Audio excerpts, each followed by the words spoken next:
Good morning, everyone, and welcome to the last day of Singapore Geospatial Festival, a celebration of all things geospatial. And today we have a treat. We have a series of SLA 20th anniversary talks from 5 speakers to share about the spatial history of Singapore. In this session, which will kickstart the 5 talks, we have Dr. Lai Chi Kian, who's an architectural and urban historian. Dr. Lai will discuss the use of street directories, guides, pamphlets, postcards to aid the understanding of spatial history. Dr. Lai is a registered architect in Singapore and graduated from the University of California, Berkeley, with a PhD in History of Architecture and Urban Design. Dr. Lai researches on histories of art, architecture, settlements, urbanism, and landscapes in Southeast Asia. Over to you, Dr. Lai. Thank you so much, Vanessa, and thank you everyone for joining us this morning on the last day. I'd like to thank the organizers for inviting me. So let me try to share screen. Okay, so thanks to Vanessa. This is she's already given us kind of a synopsis of what this talk entails. Here you see a kind of a jigsaw of the kinds of things I will talk about this morning.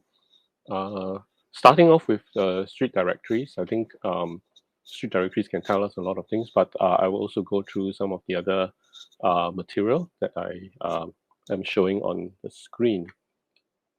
So to start off with, I've used the term ephemera, and in scholarship, we sort of usually use a whole range of things, but the term ephemera, right, is one that I think we should do more of, right, and perhaps, right, they should be treated in some way so that we can sort of use them for a lot of understanding as well.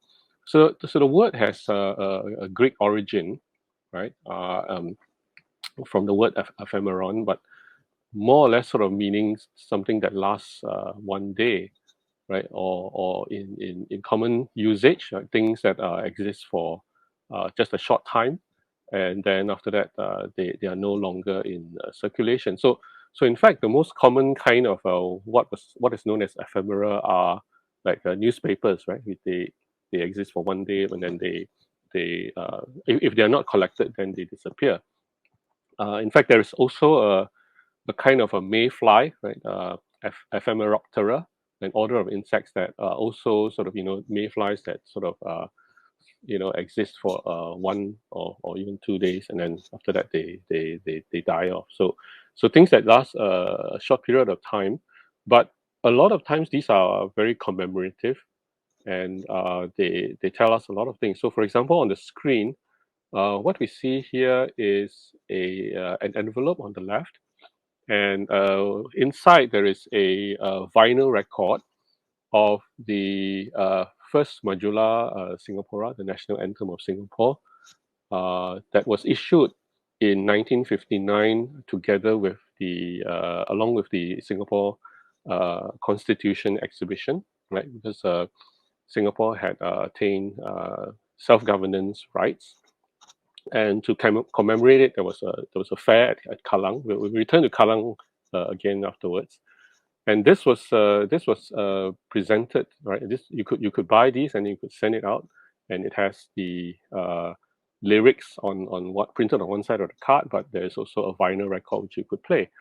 And for those of you who have already started reading the song lyrics, you will notice that it's actually not the same version that we sing today at National Day parades, or even though and also of course in schools. So these things, right?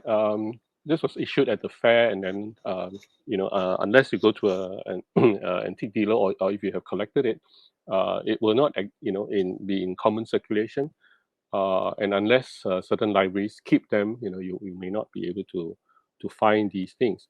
So ephemera actually do tell us a lot about history in general, but in the case of for the purposes of today's talk, I will start off with street directories. Of course, they don't just last a day, but if you can find them, they are a very good resource. The first edition or the first formal edition of street directories, of course, is in 1954 in English, right? I don't have that, but I'm sure you can find it at the National Library. These are sort of part of my collection, collected over time. Of course, the earlier the directory is, the harder it is to find. And by 1970, there was a Chinese edition, and the one that I have is 1972 that you see on the top right. These are very useful for us researchers trying to figure out names in Chinese, because sometimes they are not the same as in English, or sometimes they would use the colloquial term. And my good friend Mr. Ng Ching Hui will of course talk about names of streets and numbering systems later on. But here you see the street directories. So if you can sort of go through these, they tell us a lot about what has happened in Singapore. Starting with postal districts, right? Currently, we use a 6-digit postal district, but in these times, right? Just post independence, we used to have only a sort of the maximum 2-digit postal code, and the street directory shows you very clearly, right, where the districts are, right? So that's why when you say, oh, District 10 property, right, it refers to the time when we still use 2-digit postal codes. Then the other aspect of maps is quite interesting. This is the map of showing the electoral divisions in Singapore. So this is from 1969. So you can see that these are sort of clearly marked out. And for students of say political history, or who want to trace how populations, right, follow these kinds of electoral divisions over time. One source, of course, is this street directory over here. And then I found street directories to be sort of full of information, and sometimes, right, we sort of need to look at them, because they do give us a lot of information, because it's a time when a lot of the aspects of Singapore are made known. So say, for example, there are 3 columns on this screen. The middle one actually lists 149 villages and kampongs, right?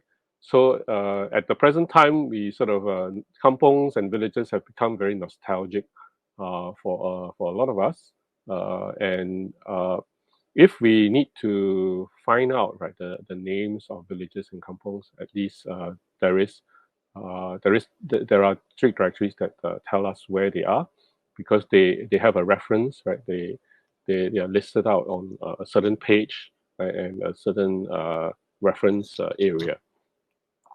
So villages and kampongs are very useful. This list is very useful to me, mainly because, right, if we want to look at the changing Singapore, we can also figure out where the villages are, and perhaps by the name we can also know the certain characteristics of the village or kampong.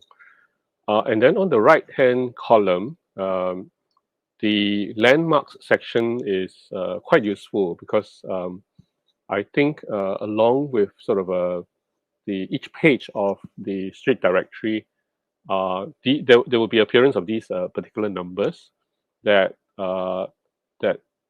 list out, and also on a separate page give short descriptions of these landmarks. So these are actually also very useful, because firstly they tell us what are considered as landmarks in those days, but also the description are pretty useful, especially because a lot of the information, right? Of course, we don't know exactly where the information is from, but nonetheless, they're sort of very helpful to go through. Right? So, and like old cemeteries and all that, they're all sort of listed. On the left side column, These were also sort of rather useful to me because I've been all of us have been taking buses for the longest time. But until the consolidation of all the buses into SBS, right, Singapore Bus Service, I think some of you may remember this.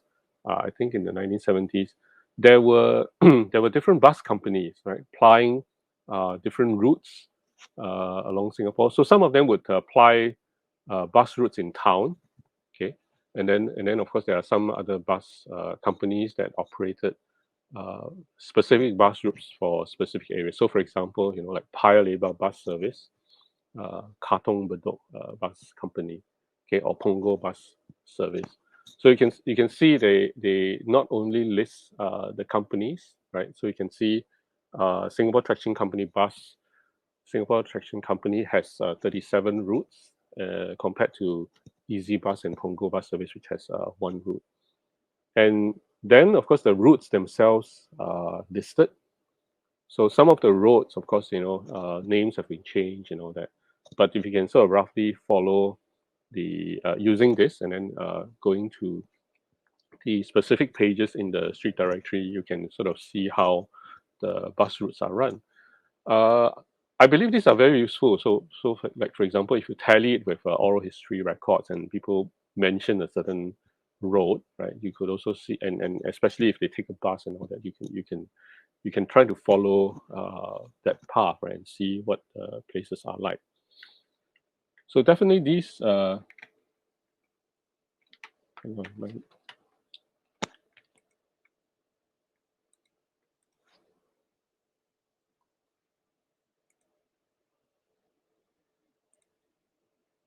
okay, sorry about that. And then here you see also the maps available on the left, right? So and I think up to today, I think you can still purchase maps, but within the street directory, you can already see sort of the maps that you could purchase, and they tell you where to go. You could go to the Fullerton building and where the post office is, and you can purchase the maps. On the right are the sort of divisions of the police, right? So you can see the various ways that Singapore are planned out are sort of you could use the street directory to understand Singapore in this way. Then of course there are very specific histories, right? The change in the education system, right? Recently, we River Valley High School unfortunately was in the news a lot.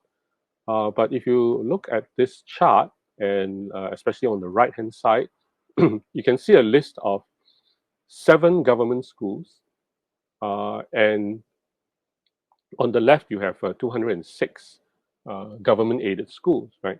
Excuse me. So this is the situation in 1969, and of course, the government schools were sort of set up, right, with River Valley actually being sort of the first of the Chinese language government schools. Because prior to that, right, the 206 that you see listed here, so these are sort of run by the various kind of associations, right, philanthropic uh, bodies, or even sort of bankers and so on and so forth, right? So the you perhaps we don't call them vernacular schools, but these were termed as government aided schools, right? So if there are sort of communities who want to look at the history of schools, you could also um, use these charts, right, and information. And the street directory sometimes would include full page photographs. They are sort of like snapshots and probably taken around the same time that the directory was published. But they are really sort of fascinating for me. So, for example, on the left you see the corner of Siong Lim Temple, and perhaps showing you. Of course, this is architectural space, right? So something that I'm interested in, and especially because recently, there was a Siong Lim Temple had undergone restoration. So if the restorers wanted to compare, right, of what the spaces are like, or the roofs are like, or the materials are like, we could use these pictures. Of course, you can use pictures elsewhere, right? But the street directory has these pictures. On the right, the very prominent building somewhere along Collier Quay, this was the Denmark House. And alongside the Denmark House, we see an overhead bridge. And of course, if you read through newspapers, that this would be probably the very first overhead bridge that was constructed in Singapore. Right? There was even a ceremony to open it and all that. So even the pictures give us quite a lot of information. Okay, then also definitely in terms of the development of the space itself. Okay, so there are sort of accounts. There is an introduction, right, and then there are some historical notes. Okay, so here I sort of highlight one paragraph, right, to say that the first road across the island was probably Serangoon Road, started in 1821 and then sort of stretching out, right? The one that I've highlighted in a dotted red box. Okay, so here I think it's important to me because I was very interested to see how from a town, Singapore town, became the municipality, right? On the top, you see the gray colored area is the extent of what was known as the municipality. And then, of course, beyond that would sort of be the rural areas or the sort of countryside of Singapore, right? And as you can see right now, I'll elaborate on this later. This is the primary sort of road network with roads extending out from the city, and then with two ring roads, right, be within the extent of the municipality. We can also sort of definitely, if you compare across street directories, you can also notice certain changes over time. And by 1969, right, the road names on the left of the Nanyang University, right, this was before it became NTU, Nanyang Technological University. So there are sort of very interesting roads that are named after places in China. So you have Sichuan, you have Tibet, you have Xinjiang or Xinjiang or Wuchang and Hangzhou and so on and so forth. So the road names, right, by 1972, just 3 years later, have changed mainly to Nanyang, right, or Students' Crescent or Faculty Road. So these actually mark out. So if you compare left and right, the changes, there are not that much apart from some road extensions, but the names themselves have changed. And of course here, this was something that was a puzzle to me until I sort of referred to the street directories. Have you ever wondered why there is no Avenue 7 in Ang Mo Kio? Because if you sort of roughly know the landscape of Ang Mo Kio from west to east, right? Roughly you have Avenue 2, Avenue 4, Avenue 6, Avenue 8, right? And then Avenue 10, right? Avenue 8 is where the MRT line runs, right, from north to south. But then, if you then from south to north, you have roads running from Avenue 1, 3, 5, and then 9, but then 7 is missing. Okay. So interestingly, we could trace the changes over time with the street directory. Right? On the left, you see 1980, there's Ang Mo Kio's Avenue 7 that's planned. But by 1991, right, it has disappeared. So where has it gone to? And then, of course, in between, right, you can see suddenly, right, because of the construction of the decision to build the MRT, specifically the Yio Chu Kang MRT station, that there were sort of changes to the not just to Ang Mo Kio Avenue 7, but to Yio Chu Kang Road itself, to accommodate both the train line, the station, and then of course the newer developments, the new HDB flats that have come in, and then of course the other facilities that accompany the development of the town. Right. So this is one of the things that sort of you could trace, right, with street directories. Then of course definitely of course traffic changes, right. As I showed you just now, right, Thomson Road was a sort of major thoroughfare, a north-south thoroughfare. But at the junction with Bradell Road, right, this has sort of had many changes over time. So here I have just placed six images of the same area from the street directories of the time, and you can see that Thompson Road somehow, right, already when they were the colonial authorities were planning the outer ring road, right, they sort of it truncated the Thompson Road, so it's sort of so there's a kind of shift, right, and then at different times there were sort of different ways to try to um, resolve the traffic, this particular traffic junction. Right? So by saying 69, you see, we don't know for sure whether it's two circuses, right, that intersect Bradell Road and Thompson Road.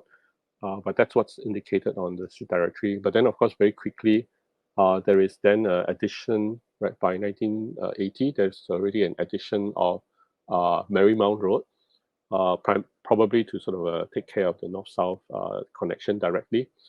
But also subsequently, then that whole area has changed because of the highways that have been sort of planned across it, right? Both connecting to the PIE and so on and so forth. So these are actually sort of very for me, right, who are sort of interested in looking at the different areas. These are sort of interesting maps to consult. Right? And then, of course, subsequently, right, what the primary road system that I've been talking about eventually have been increased with the introduction of expressways, right? So much so that nowadays, if you look at a more sort of structural map of Singapore, apart from sort of MRTs and all that, we look at these highways as a primary expressways to connect us, right, to the different parts of the island, right? When there were sort of mainly just road systems before. And here sort of is a contrast, right? The older sort of road system around 1965, which shows you clearly, right? We talked about Serangoon Road. We also see the inner ring road and the outer ring road, which the sort of it's a kind of legacy of British planning, right? They like ring roads. If you go to Kuala Lumpur, right, they also sort of introduced this kind of ring road system, as with other sort of colonial cities.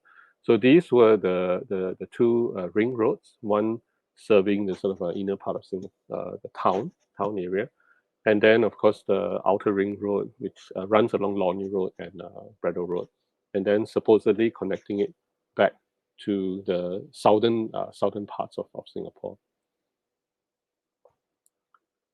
And I think when we look at old road maps and all that, we certain terms that have been used become clearer, right? Because there's a reference to this in Chinese called the Three Forked Road, right? San Cha Kou, in Bukit Timah. So by comparing this painting by a Japanese artist who came, right, with the invading Japanese forces, this is the junction of Jurong Road and Bukit Timah Road. Yeah, so Jurong Road. So somehow it sort of forms a kind of a fork in the road. So if if you want to find out, right, roughly where this is, there is a painting to tell you this is the forked road. And then if you then go back to the street directory, definitely, right, there's a very clear cut Y-shaped junction that is there. Okay, so those are street directories. Those are by no means the only thing you can find out, right? But I am just sort of highlighting some ways in which we can understand how this island developed, right? And the different parts that moved from a town to the municipality to the entire island. In terms of transport, right? Apart from the highways, which are indicated on directories and maps, we also have transport guides, right? So these are bus guides that have been collected over time. The shuttle service, which is no longer running, and then of course the early MRT lines, and then of course this map now becomes a kind of a historical artifact, because this was how the small shuttle bus service was serving the different parts of Singapore town. right? So in terms of transport history, this might be a useful reference, right, to look at. Then, of course, the MRT, of course, now we have so many different lines. But if we go back to the sort of original thinking, right, about how to connect the whole island using a MRT system, and I think some of you may remember the sort of debates between whether we have a bus system or a MRT system, and then of course subsequently, Mr. Ong Ting Chong was able to uh, suggest that we were able to sort of do this, right, despite the sort of tremendous cost at the time. And something that's also very interesting because Mr. Ong Ching Chong, right, to try to prove his case, also proposed a line in 1972. And of course, he had to think about how to locate the station. So this is his proposal, and if we look very carefully at the sort of blue words, we find something very interesting because he was probably thinking of using land on the many circuses, right? Today we only have sort of a Newton circus, and that we used to have a lot more sort of traffic circuses at that time. So his very interesting proposal was that the circuses themselves, right, rather than fountains and all that, we could turn them into the MRT station, right, because it was already land that's been sort of isolated by roads. And that the stations could be on the traffic circuses themselves, and then I suppose you could have overhead bridges and all that to connect to other parts of where the MRT station would serve, right, the different towns and different places.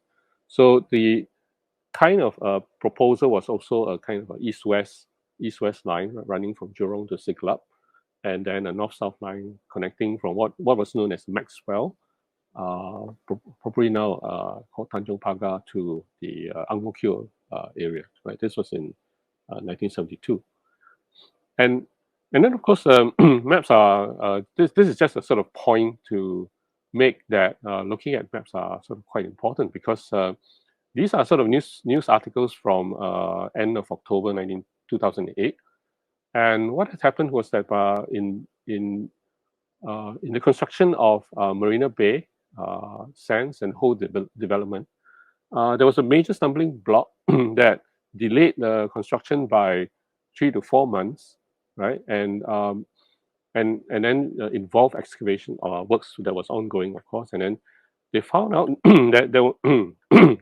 excuse me, there was an old seawall, right, that had been holding up this, and so if the architects or local architects that assisted or people who sort of have been looking at old maps, they would realize that there was what we call the southern mole, which acted as a sort of a protective wall, right, for the ships within the Tanjong Pagar harbor area or the sort of Singapore River area. And when they were sort of reclaiming, they probably, so you can see, right, if you look at the 1978 map, that the eastern extent was the southern mole, and and probably they didn't sort of take it out. So if you were to build something on it, then this has to be taken into account. So therefore, sort of a importance of history in that sense. Okay, so now we move to publications, right? So in Singapore's history, when in from post-independence onwards, right, many important buildings, or even sort of big buildings at the time, right, when they have been completed, there would usually be a souvenir publication, and that also gives us a lot of data, right, about what the buildings are about, right? Especially interesting for me because I try to see the process, right? What we see is the eventual building, but there might have been a lot of other considerations uh, that the architects or the planners or the engineers have thought about in the course of designing the buildings. So on the right hand side is the cover of a souvenir magazine for souvenir publication for the National Theatre. And if you look carefully, right, there is also a wall that the architect, Mr. Alfred Wong, has suggested a mural on it, right? So the murals are something that was sort of very fashionable at the time to have something that are sort of painted there. Of course, now it's coming back, right? The sort of murals are now coming back into the landscape in Singapore, but we can already see sort of this, right? And of course, earlier, right, in Paya Lebar Airport, know that there were sort of other murals that were adorning the different areas in Singapore, right? And through looking at these publications, looking at sort of advertisements, looking at their sort of sales brochures and all that, we also see a lot of changes that we sort of never thought about, or at least when I've never known about these until I look at these. So on the left, for example, is an advertisement for the Overseas Union Bank, citing that this particular building was to be their headquarters, right? The HQ building along Orchard Road.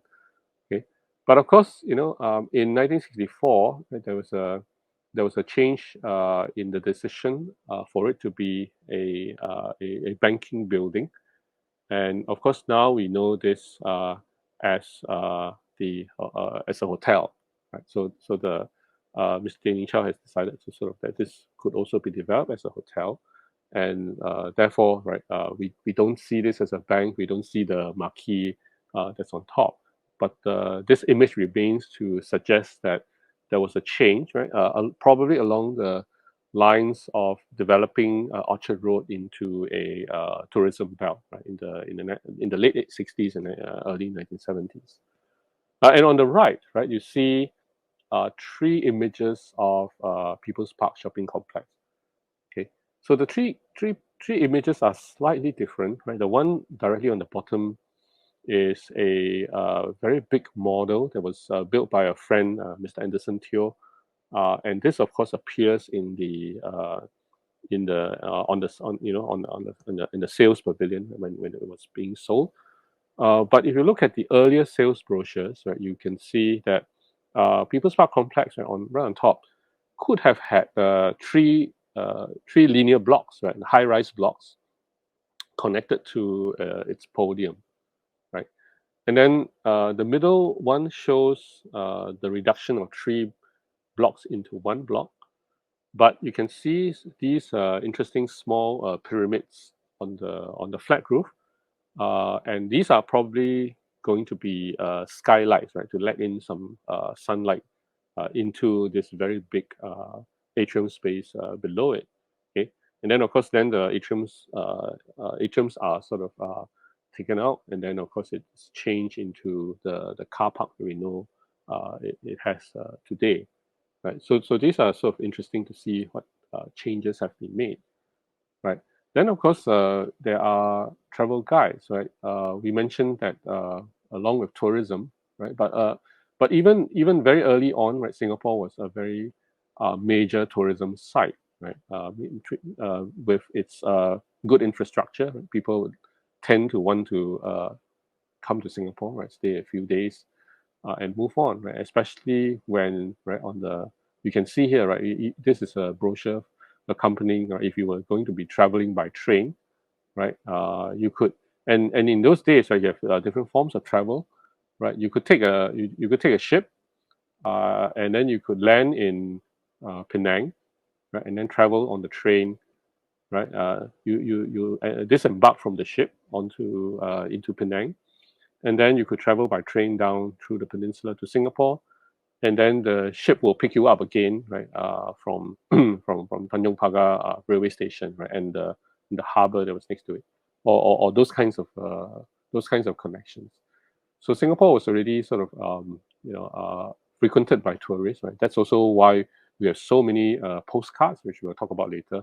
But throughout the years, right, you find so many different travel guidebooks to Singapore, right? So some of them in my collection are listed here. The one on the bottom right was published by the tourism board, right?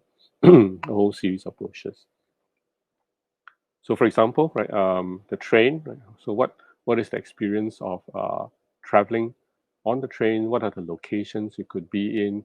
what are the kinds of hotels that you have. Right, there was a hotel at the Tanjong Pagar railway station. So these are sort of tremendously useful. Just as previously what we had, like OUB and all that, telling us about its history.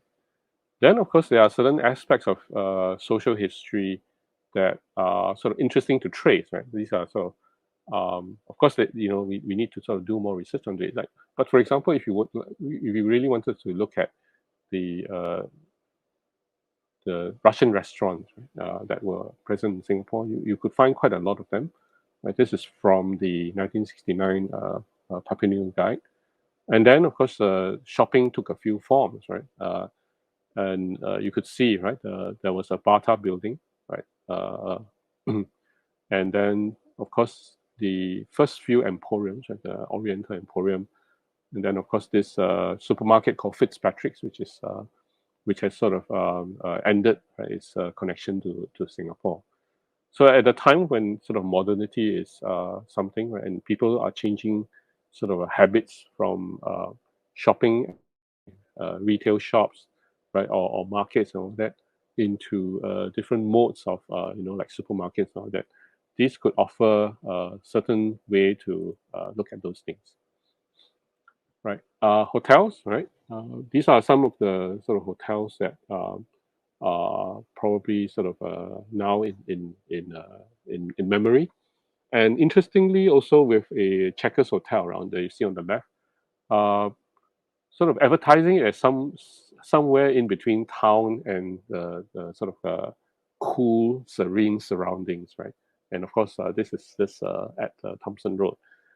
And then, of course, at the junction of Bukit Timah Road and Whitley Road, there was Hotel Equatorial, and then, of course, the Lion City Hotel. So these different hotels, like so, for example, Lion City Hotel was a very important hotel in the Geylang Kallang area that people of the area might remember a lot.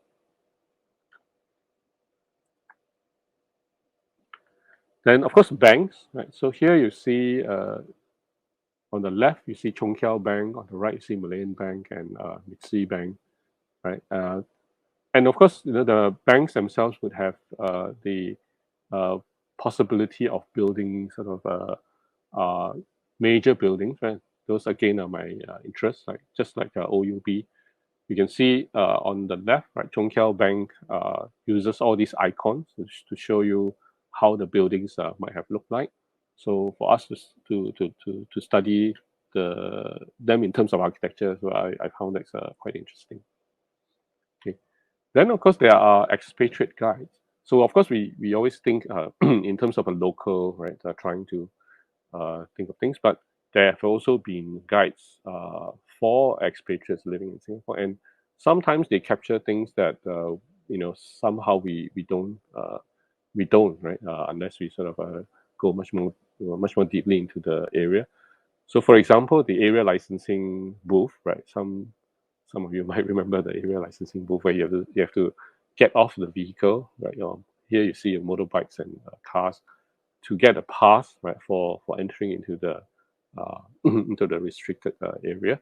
And on the right, right, there was a time when meats could be sold openly until the refrigeration system required, right, for more sanitary means of marketing came to be. Right? So these are images in expats guides, and they're tremendously useful because they also see how these expats could be able to understand Singapore from these external um, guides, right? So there would be guides in Japanese and so on and so forth.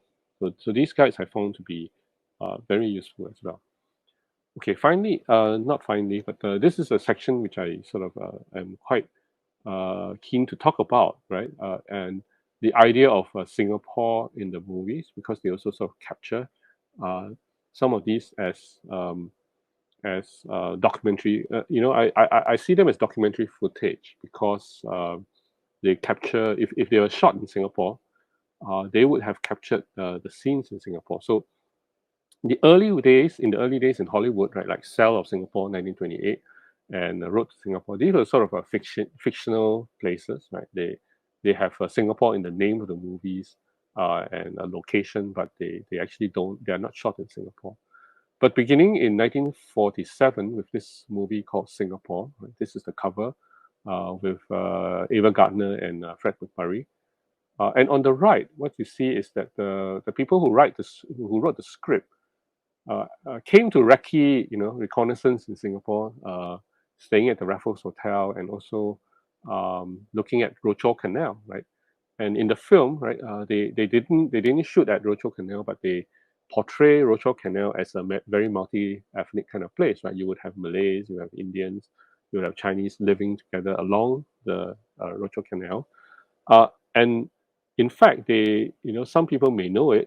There were 4 shots of actual footage that they had the recce team had shot in Singapore, and then they spliced it into the movie itself. So you get this very amazing flyover of the Kallang Airport, just a few seconds, right, as the actors arrive in Singapore, and then of course Raffles Square, and then of course Tanjong Pagar Road, right, Trishaws and all that, and then of course a portrayal of Rochor Canal. So parts of Singapore started to appear in the movies as well. And in 1978, this is Saint Jack, right? 1978. This was all shot in Singapore, right? And you see scenes on the right passing through Bugis Street area, okay, with the hawker stalls, right? And then some of them, sort of on trishaws moving through, right? Moving through the Bugis Street area. And certainly that's also true of locally shot movies, right? We have movies from so many places, even Bollywood, right, has shot in Singapore, right? There's also a movie called Singapore. But in particular, I just want to introduce 2 films here. One is I consider this a very important movie called The Lion City, right? Basically because it was shot 1959 and screened in 1960. As I already mentioned in my first slide, right, 1959 was when the Kallang area became very important in focus, partly because of the new status in Singapore, but partly also because there was a change in government, right, in 1959, as you all know. So the movie captures all this. It captures a lot of the scenes in Singapore, and in particular Kallang Estate, right, which Dakota Crescent is a part of. And this estate is quite important because up until then, right, the SIT, the Singapore Improvement Trust, had been building flats within the sort of main island part itself, and not east of the Kallang Rochor system. Right? So this was quite a feat. Right? And along with the decommissioning of Kallang Airport and converting it into stadiums and all that subsequently, Kallang for the government at the time, the transition, right, from the David Marshall and Lim Yew Hock government to the PAP government. This was a sort of transition period which we could see developmental changes happening. So this was a very important film. It also captured quite a number of scenes, imagining what it was like living in Singapore. The other important film that, and these images are by kind courtesy of the Asian Film Archive, right? Hopefully they will be able to show this to more Singaporeans, because in this 1973 movie, which is probably the first martial arts movie, right, Ring of Fury, in Singapore, this was a very important film because it sort of captured it at the time. We sort of already mentioned the hawkers on the streets, but now we see them at the Esplanade Hawker Centre, right? So they have moved the hawkers from Bugis Street, or hawkers in general, and then so now they are sort of placed within the hawker shelter or hawker center environment. So Ring of Fury has these 2 images: one of the Esplanade that you see on top, and secondly of the Esplanade food center kind of area, right? So you can see that it has outdoor pavilions, right, shaded areas for patrons to sit at to have food. And then, of course, as they move through the space, and these are sort of gangsters, right, extorting money from the hawkers, right? So, if you're interested, you can contact the Asian Film Archive for this, right? So you see the hawker stalls themselves, right? The stalls themselves, what kind of food they're selling, and of course the crowd over here. But this is only one of like 11 or 12 that I sort of counted. This is the Esplanade, right? Subsequently, from 1971 onwards, the Satay Club was added, right? When the satay sellers were moved from Beach Road to this area, and then this became the Satay Club. And aerial view shows you what it used to look like. But as I mentioned, this was not the only location. As some of you may be interested, right? For Bukit Brown Cemetery, this movie also shot at Bukit Brown. Right? So you can see these are recognizably, right, Hills 1 and 2, right? Because there was a change in the way that the tombs were demarcated, right? From Hills 1 and 2, these were sort of regular plot sizes. And subsequently from Hill 3 onwards, there are Hill 3 of 5, right? There was 5 hills in the Bukit Brown Cemetery that they started to use a more dynamic system, right? Rather than the sort of a gridded system of Hills 1 and Hills 2. So you can see even in the 1970s, this is not the trees have not sort of overgrown, and you can still clearly find where roughly recognize the landscape. If you go there now, of course, you don't see this, and that's also the reason why if people who have relatives buried here, they when they come here, they actually don't recognize the landscape because it's changed. And because I was also helping out with documentation, we knew that there was a kind of small temple, right, which you see on top. This was a screenshot from the movie, right, and this gives us this shows us what the temple is like, because most of the time, right, people would arrive at Bukit Brown, and they would go to the temple first. And in the movie, we could know exactly where it was, because one of the tombs of the family tomb of Mr. Ho Siak Kwan is there. So you can see this reference, and we can know sort of the site on the right hand side was this shrine or small temple. So these are sort of some things that we could do. I've already talked about postcards, right? There's a whole sort of, you can do a whole talk on postcards, but here I'll just show you some postcards and also photographs. And along Orchard Road again, because there was also a change from the site of many embassies, right? This is the former Indonesian embassy, which subsequently became Wisma Atria, right? So this was the location. But it's also interesting because if you then compare the street directory map on the left and the photograph on the right, you can see the Stamford Canal, right, which was there.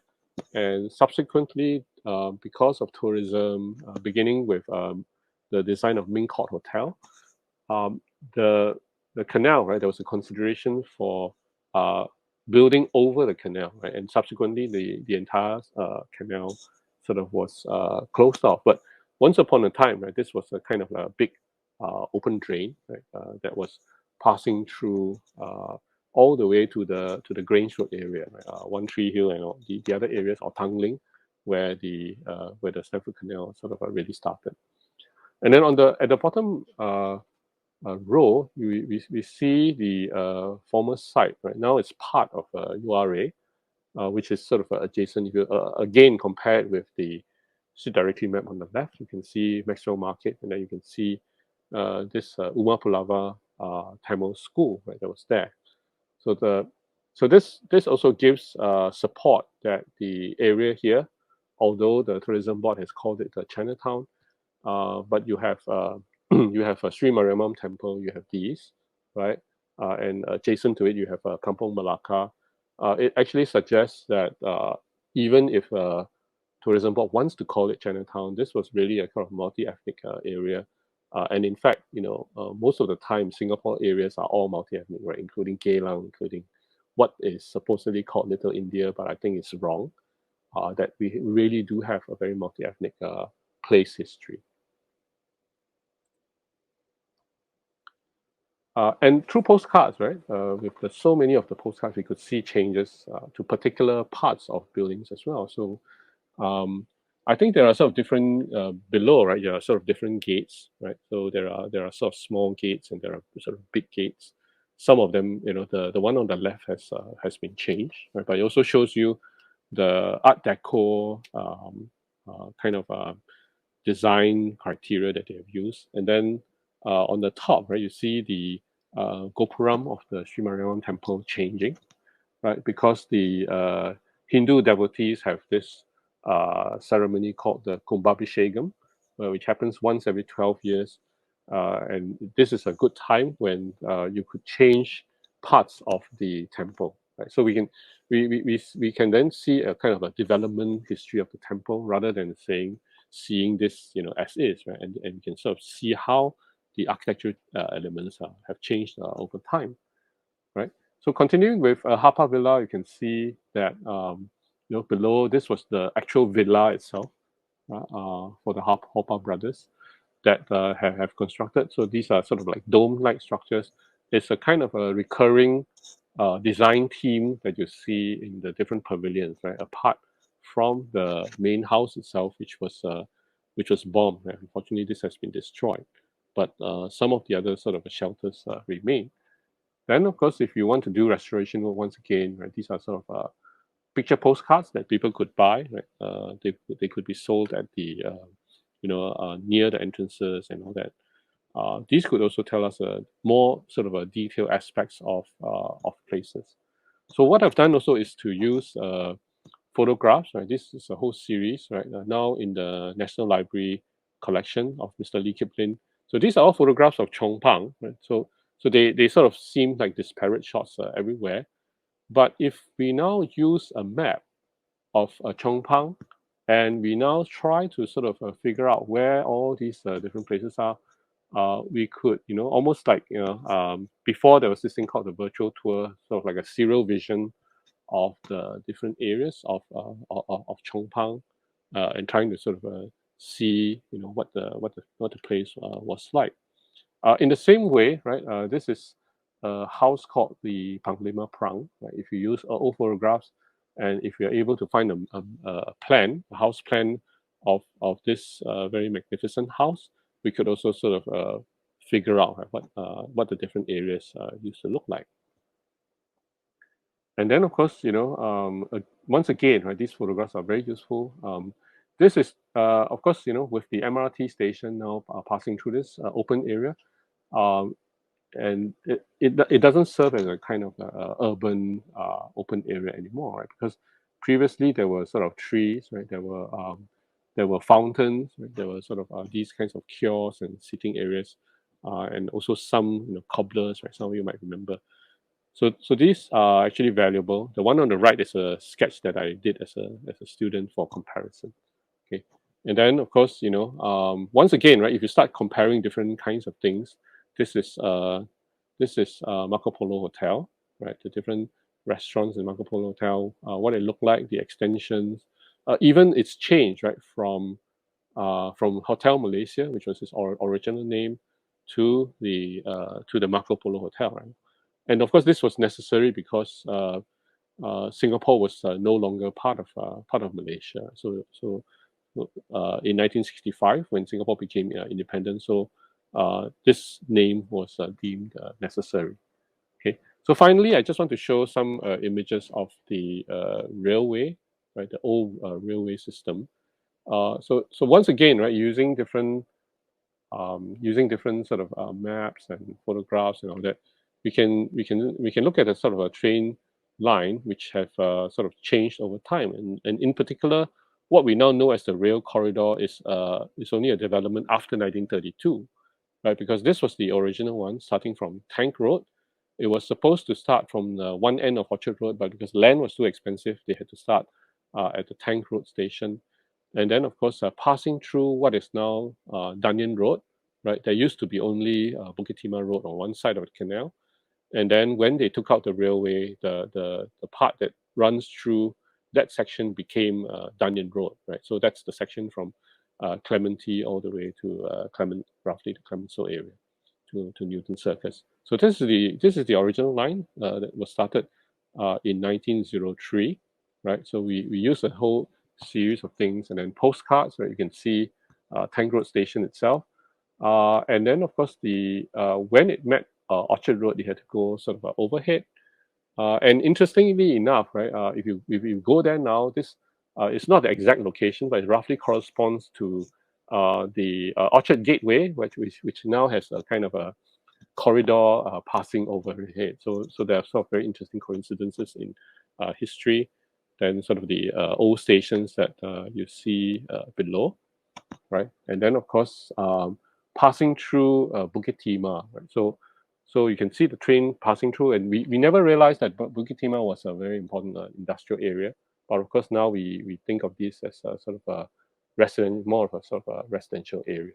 Okay, right at Woodlands, you would see the Woodlands station, and before the causeway was built, you had to take two ferries across. So these are the postcards, right? They're very practical, right? The one ferry is called Singapore, and one ferry is called Johor. There are two ferry services.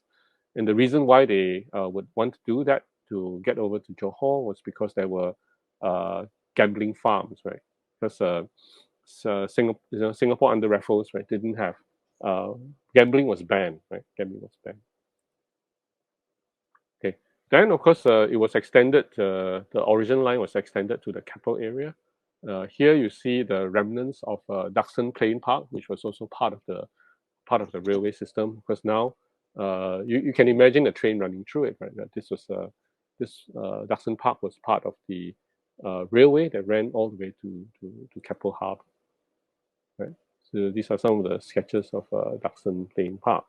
Okay, so this is the old route, and then the 1932 deviation changed that. Okay, and besides these, we have sort of small train lines elsewhere.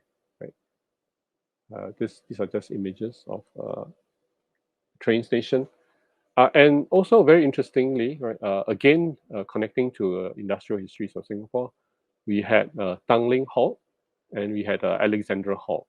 Okay, but the interesting thing about looking at all of these old images and all that, so and you could see a lot more things. So for example, at Alexandra Halt, there is a spur that goes out to sort of the different warehouses, right? You have the beers companies, you have the car companies, right? You have Kodak along Alexandra Road. So that station would have served sort of industries around there. And then, of course, at the Tanglin Halt area. The interesting thing about Tanglin Halt area is that it had another spur that kind of, if you look at old maps, goes to the Ayer Rajah industrial estate. Right? This was for a very brief period of time before the railway was dismantled. Right? And then, of course, our famous another industrial estate. So you can see the railroad has a lot of connections to the different areas of industry in Singapore. And of course, the Jurong line, right, when Jurong Industrial Estate was being constructed, serving all of these factories, right?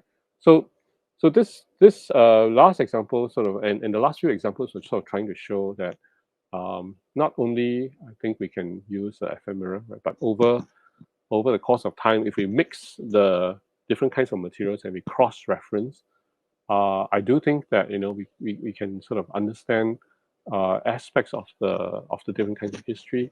And what I had attempted to do today is to share with you that apart from very formal sources, right, like topographical maps and all that, if we use this whole combination of things, including what we call ephemera, we can really sort of understand a lot more about Singapore. So thank you very much. Thank you very much, Dr. Lai. We will never look at souvenir booklets the same way again. Is there any way for any one of us to donate any booklets or souvenirs to an organization? Just of historical value. I'm sure. I do think that the National Library is always on the lookout for rare collections, as well as the National Archives. The National Heritage Board has started the Singapore Memories Project, right, collecting items and all that. But by and large, I think what would really be good is that if these can, in some ways, be released to interested researchers, that actually would sort of be very good. SLA, of course, who are the organizers of this, has been putting up a lot of material for use, right, by researchers. Um, and hopefully, if a lot of these things are digitized and all that, and made available on a sort of more open platform, this would really sort of be uh, made available to not just myself as researchers and all that, but to a larger public who are interested in studying Singapore. Because I do think that there is always this maxim that Singapore is small. We don't have a lot of history, but I disagree, right? Because I think if you look long enough at any location, um, even sort of places like Lim Chu Kang and all that, we will find a lot of very interesting histories that also discuss the development of Singapore, right? All the way from pre-colonial times to colonial times to post-independence. And um, if you're able to see that, right, we can we can understand more. All right, we have one question from Kwang Peng. How would you like to conserve the memory of the old Jurong line? Hi, Kwok Peng. I think we cannot only look at the Jurong line itself. I think I've made a suggestion, and Kwok Peng is an old friend and also key member of the Nature Society of Singapore. And we have been looking at the old Jurong line in terms of both the heritage and nature, right? Because we have so much nature heritage on the Jurong line. But it's also important to remember that the original name of the Jurong industrial area is a garden industrial estate. So this goes along the same lines as the garden city concept of trying to work out, where the industries are. But the planning of Singapore from Mr. Goh Keng Swee's time is to try to plan it as something that has a lot of greenery, right? So this means that Jurong itself and also how the train line is connected to the industrial area is supposed to be much more green. So that's why you have a lot of the areas, right? You have in the early days you have Jurong Bird Park, you have the Jurong Hill, you have the Chinese gardens, you have the Japanese gardens. So these are sort of large tracts of greenery that are spread out, right? Rather than a sort of a planning, right, with designated areas, the planners of Jurong used a grid, right, and intersperse greenery across, right, the whole place, so that people who are working there can also sort of enjoy part of the greenery, right? So there are sort of nature areas, right, near the Pandan Reservoir and so on and so forth. And not only that, right, even the towns themselves have names associated with gardens, right? So that's why Taman Jurong, right? Taman is a garden, or in Malay. Then you have Pandan Gardens. You have Air Raja Gardens or something like that. So Pandan Gardens and all that. So there are a lot of imagination, right, and Park and Recreations Board at the time. And Jurong itself, right, with the sort of garden industrial estate, as far as I know, as a researcher in urban history, this is the only one in the world, right? We there's only one garden industrial estate, right? The other places are sort of industrial estates, right? If you go to KL, you only have like PJ, right, and things like that. But Jurong itself, right, including the branch line that Kwok Peng has suggested, should be thought of as a sort of overall thinking about the history of the garden city in Singapore itself. So one of the things I was very little sort of disappointed by was the renaming of Jurong Lakeside, right?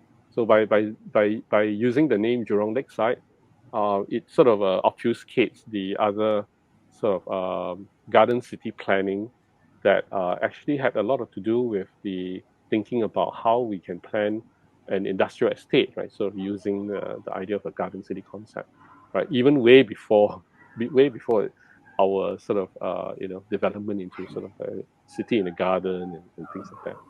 So Jurong as a whole, and including the branch line, is a very important part of the garden city concept in Singapore. But unfortunately, right, if you call it Garden Lakeside, then that if you don't continue, right, these kinds of connections, then this would be lost. Right? Sorry for the long-winded answer.